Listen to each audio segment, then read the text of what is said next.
So Elise Furlan is going to go ahead and give her talk on the demographics of Sagan Summer Workshop attendees, very much in keeping with the whole demographic theme. And just like the demographics of the exoplanet population, I expect these demographics have evolved significantly in the past 25 years as well. So go ahead, Elise. Okay, thank you. Yeah, so this talk is mostly based on that survey that you got multiple reminders, and we sent it out to actually the whole exoplanet community about attendance at Sagan Summer workshops over the past several years. And so these are basically the 25 years of exoplanet science with the Sagan Summer workshop, starting in 1999 up to, obviously, this year is our silver jubilee. There were a few years where we didn't have a workshop, and it started with the JPL Interferometry Science Center, some workshops not happening here at Caltech, but at different institutions. And then the Michelson Summer workshops, remember some of those, and then the Sagan Summer workshops. And as you can see with the attendance, which is very interesting, initially we have in-person only, a bit less than 100, and usually 100, goes up to 200 attendance. And that was the year COVID struck, and we had to pivot to online only workshop, and there the attendance increased dramatically. And now that we have a hybrid, and it was 2 years of only online only workshops, 2020, 2021. And then since 2022, it's been a hybrid workshop. And as you can see, we have a huge online attendance. So hello, everybody in the world watching us. And we record it on YouTube as well, but we're tracking here the attendance for the Zoom webinar. And so we usually have over 200 here in person, and then over 1,000 online as well. We can do this. So just, you saw some of the slideshows we showed, I think, during dinners as well, like the group pictures from all the past years. And I just picked here the first one, 1999, nice small group of people. Then this was somewhere in the middle, 2009, when we were at the Backman Institute Auditorium. And then last year, which you can see also the huge increase in attendance. And we have group picture. We're going to take another group picture this year for the in-person attendees. And then we have all those headshot submission for our online attendees. So I'll feature in a group picture. So big thank you to the lead organizers of the workshop. Gerard Van Bell, he's now Director of Science at Lowell Observatory. He led the Michelson Summer Workshop 2003, 2004. But since the 2005 workshop was Don Gelino leading them. She's now the Exoplanet Exploration Program Manager, JPL. And I just took over this year, so passing off the torch. And from one of our attendees saying that Don Gelino ran the workshops I attended with such expertise, they were always very useful and smoothly run. So really big thank you to Don.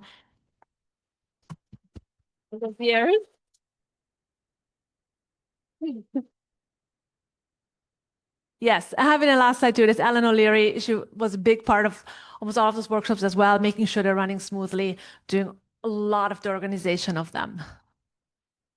So it's a team effort. So we had this, as I mentioned at the beginning, this career impact survey. We had 203 respondents over a period of 5.5 months. They kept sending reminders. Please fill it out if you attended our workshops. And this is the demographics of the respondents, of the survey respondents. So we have most of them from the United States, a huge fraction from India, and then a lot of countries represented. So again, I have this little view graph of our respondents were there from all over the world. So we have, I think, almost all the continents, except obviously Antarctica. Well, not obviously. There could be somebody watching them at the station in the South Pole. So we asked, what is your current career level? And obviously, we're gearing towards early career attendees, but obviously everybody's welcome. So it's not that you can't attend if you're mid or late career or even retired or doing something else. But a large fraction is, we have undergrad, about equal fraction graduate student, early career, some mid-career, and then fewer at the later career stages. And we asked, what was your career level at the time of the first workshop? And here we see a bigger slice for undergraduate student, grad student, hardly any mid-career. It's kind of fascinating. Tiny fraction, tiny slice. And then we have, again, some late career and retired and other. Again, for the survey respondents, we asked which workshop did you attend? And for the respondents, a lot of them from the past years, as you can see, mostly 2024 and 23, and then gets less and less. But we had some respondents who even attended the first Michelson workshop in 1999. So thank you for those of you who responded and gave us our feedback. We asked about the mode of attendance. And yeah, it's kind of correlated with this, where we have a lot of respondents that said they attended the last few years, where we were hybrid or remote only, 2020, 2021. And we have a big fraction also in person, but we have a very, very large contingent of our remote only attendees all over the world.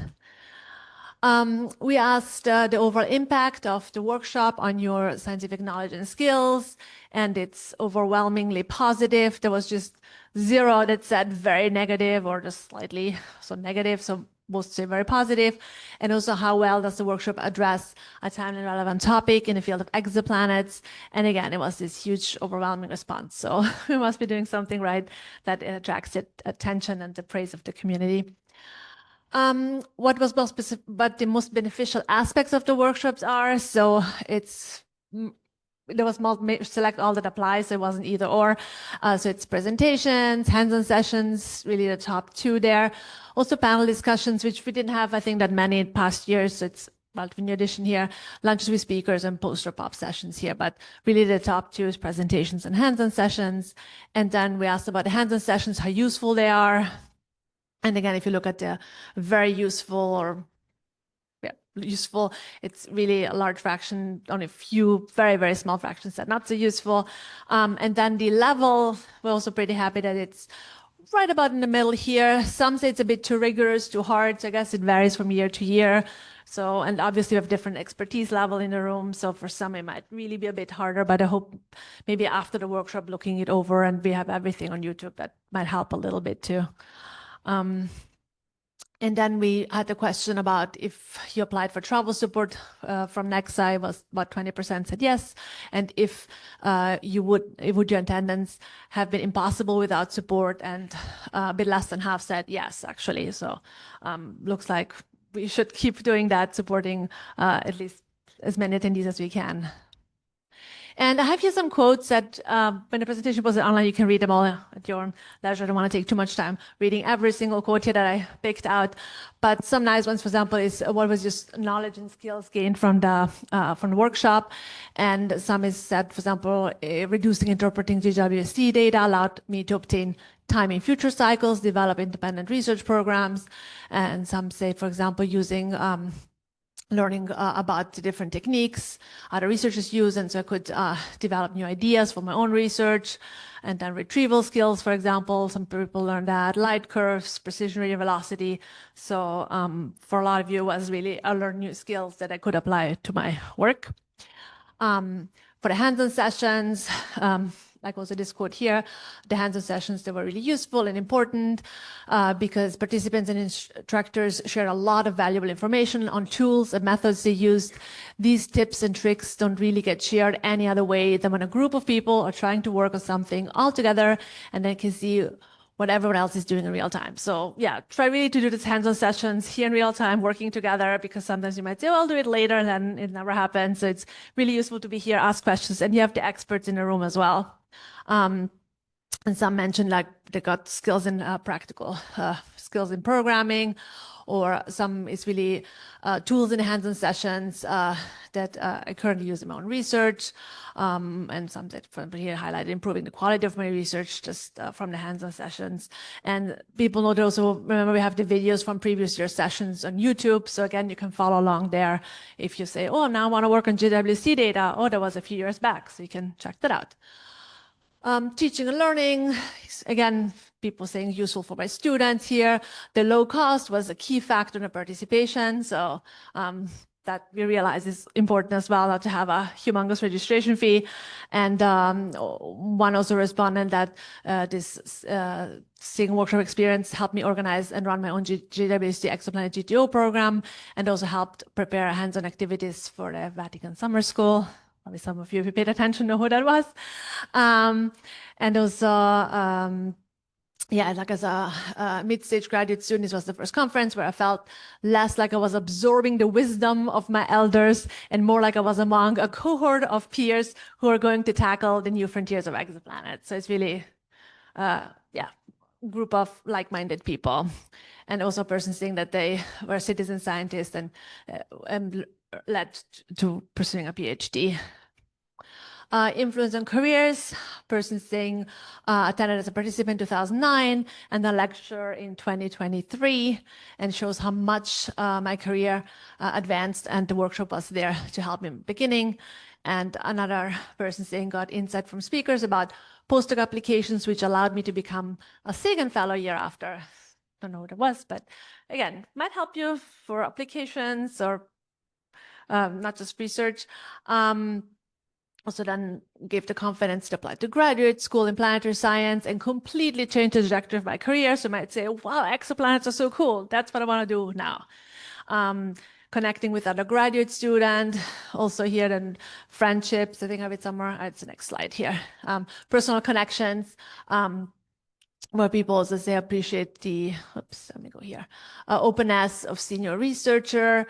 And one gave me advice on navigating early career challenges that I still follow today, and people making lasting friendships. See also here on the left here, I have many friendships made with other graduate students. Might have been the best part. It made the exoplanet world feel like a real community.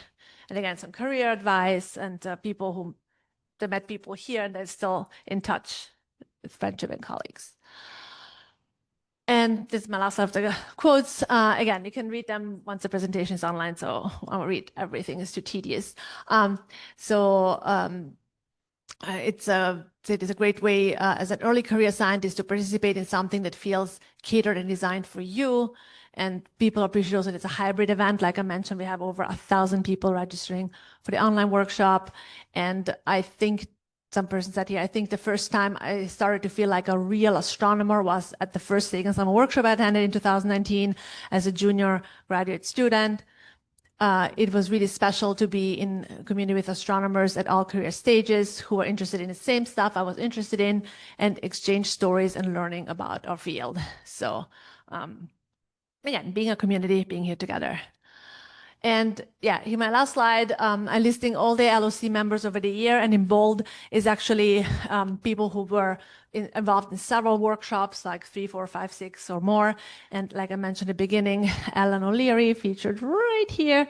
She was really instrumental for a lot of the workshops, making sure everything was run smoothly, sort of like the secret sauce of our workshops. And also thanking all the SOC members over the year, all the speakers, and obviously all the participants that, you know, made all the Sagan workshops a huge success story. And hopefully it's going to continue for another 25, 50, or may I say 100 years. Thank you. I think that's it.